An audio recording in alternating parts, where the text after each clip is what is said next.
Hello guys and welcome back to another video on app hacks. Today we're going to be teaching you how to enable notifications on your WhatsApp application.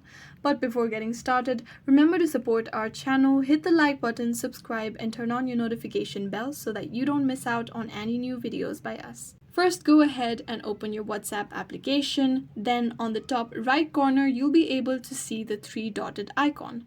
Tap on it. Tap on Settings.